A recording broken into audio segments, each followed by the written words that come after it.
goofball here, thinking his girlfriend is in the Uber, and you can see he texts. It's nice of him to text. His intent talks about what all he's going to do to the Uber driver. Uber driver obviously has no idea until a Ford F-250 pickup truck pulls right up on his bumper with bright lights. The Uber driver says, I wonder who this guy is.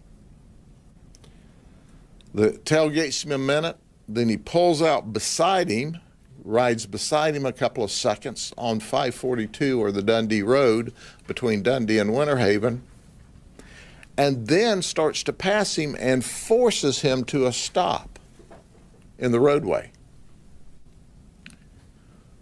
When he does that, Jason jumps out of his F-250 pickup truck and says, "You know, I got a pistol. You want me to shoot you?" That was a terrible mistake on Jason's part, because the Uber driver not only happens to be a licensed to carry a firearm, concealed firearm in the state of Florida, but he just finished the police academy. So he understands the law. You will see the video in just a second. So when Jason jumps out of his truck after forcing him off of the road, is rapidly approaching him and saying, I've got a pistol. You want me to shoot you? He's holding a cell phone in his right hand coming up from his waist. When he does that, our shooter, Robert, who is an Uber driver, shoots him one time in the chest. And down he goes.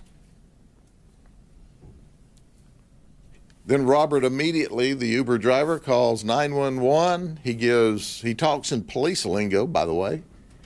Hey, we need EMS, we need fire. I've shot one time. He threatened me.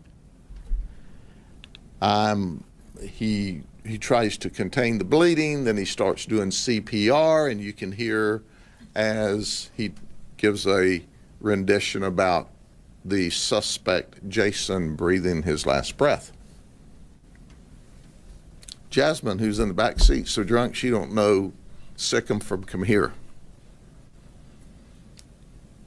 She hears all this after the fact, and we're in the process of downloading some video after the shooting's over where apparently she staggered out of the vehicle. But Jasmine doesn't know anything. She doesn't know the guy driving. She has no relationship with Jessica, who was just trying to be a good Samaritan. And at the end of the day, the message is clear. Don't mess with the Uber driver.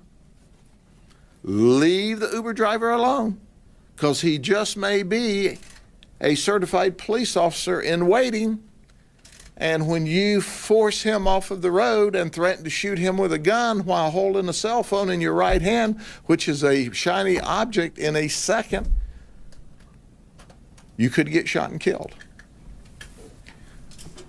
This is a justifiable homicide all day long. You have the right to protect yourself. This is a classic stand your ground case. A classic, and this was the intent of the law. Let me paraphrase. Uber driver's just doing his job. He has no clue in the world what's happening until a truck forces him off of the road. The guy jumps out and in seconds is on him saying, I got a pistol, you want me to shoot you? And he defends himself.